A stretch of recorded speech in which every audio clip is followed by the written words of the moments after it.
I grew up during the turmoil in the lakes regions of Africa.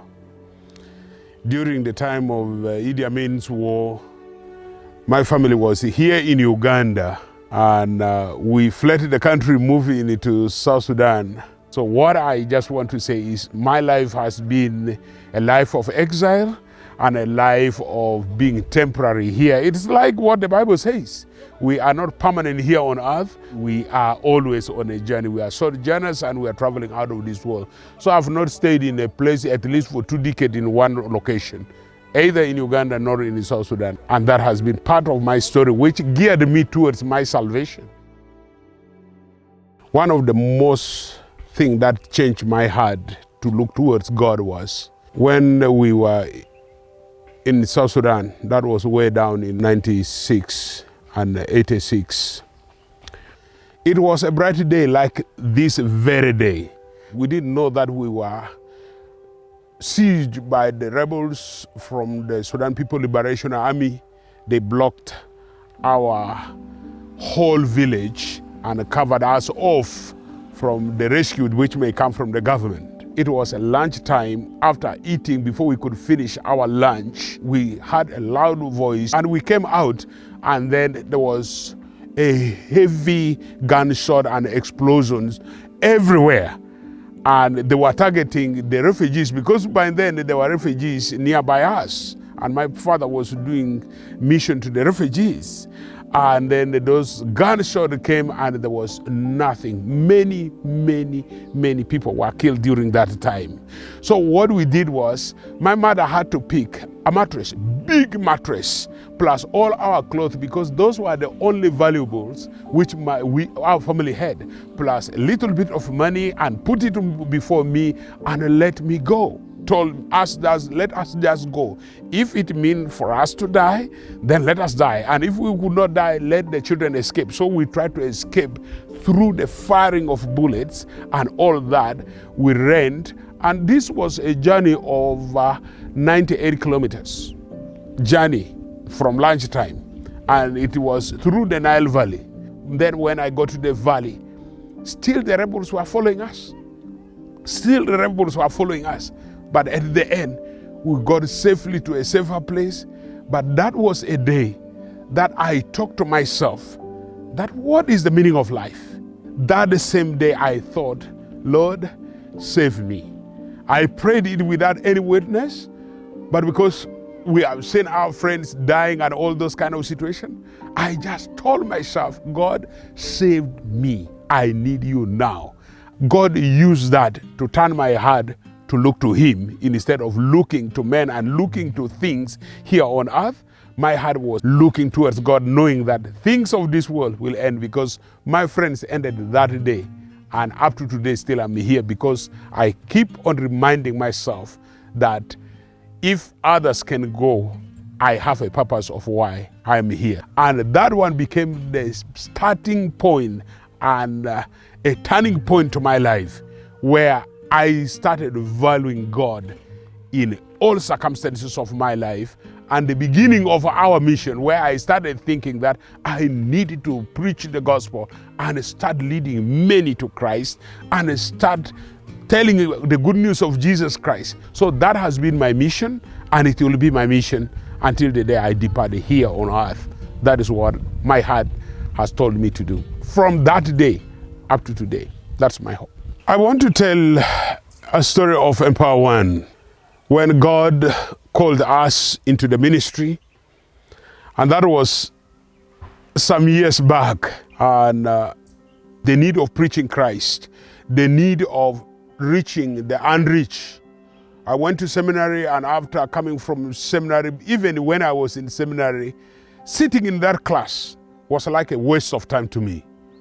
Because every time a teacher comes in to tell me of the next book and introduce a next book, it was like sending me away from the seminary to go and start looking for people to preach the gospel of Christ.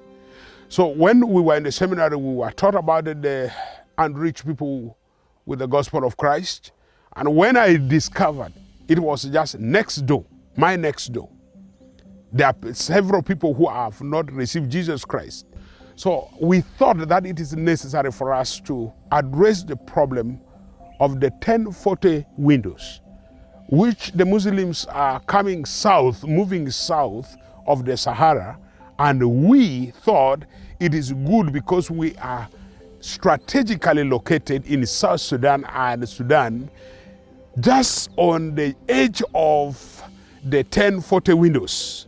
We thought that it is necessary for us to take Jesus Christ to the Muslims too, as the Muslims are trying to bring their gospel to us. We also need to take the gospel of Jesus Christ to them, because one of the biggest things that we realize, the biggest problem is everybody wants to come to Africa to do mission, and everybody comes with his comfort in mission. And they end up staying in Nairobi, they end up staying in Kampala, they end up staying in some of the cities.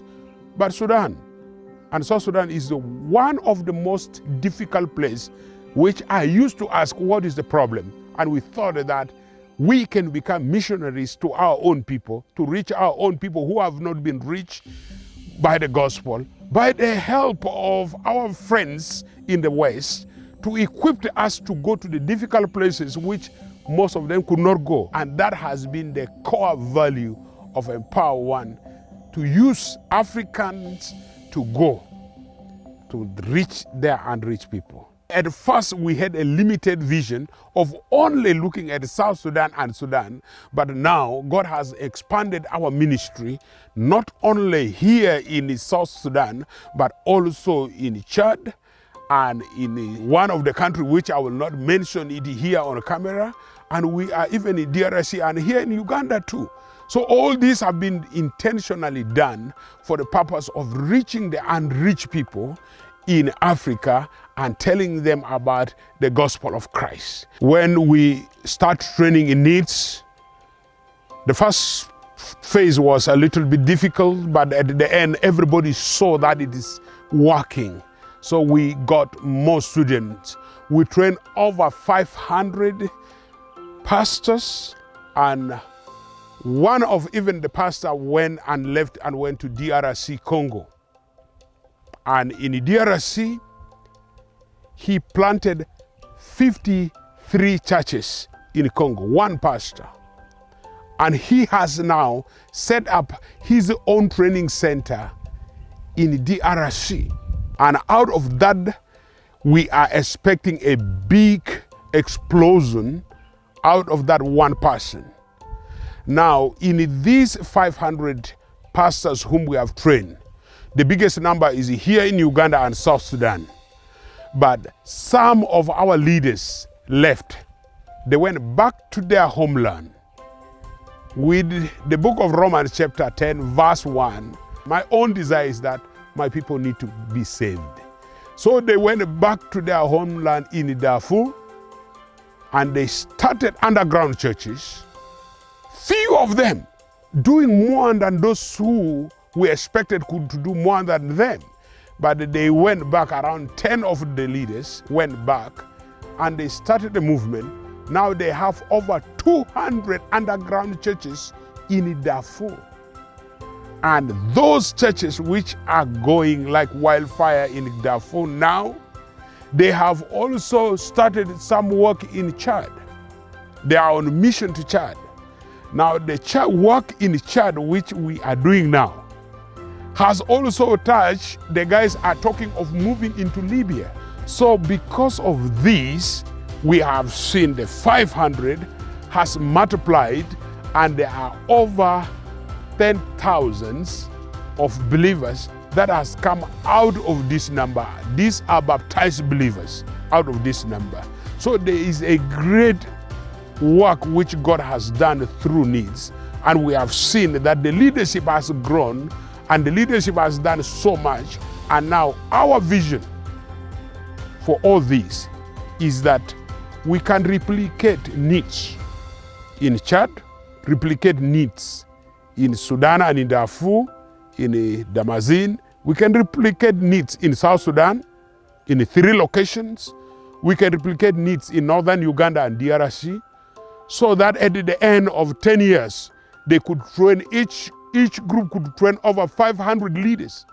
And out of that, then the 500 could train beyond what we could even comprehend. So our biggest vision is running behind the unreached people group, but beside the unreached people group, go with a sound gospel. So that's why we believe in going slow than going faster and convincing people with numbers. But because this is our work, so we need to do the truth and do the best. So needs are build a foundation that will go to all these countries and be in these countries.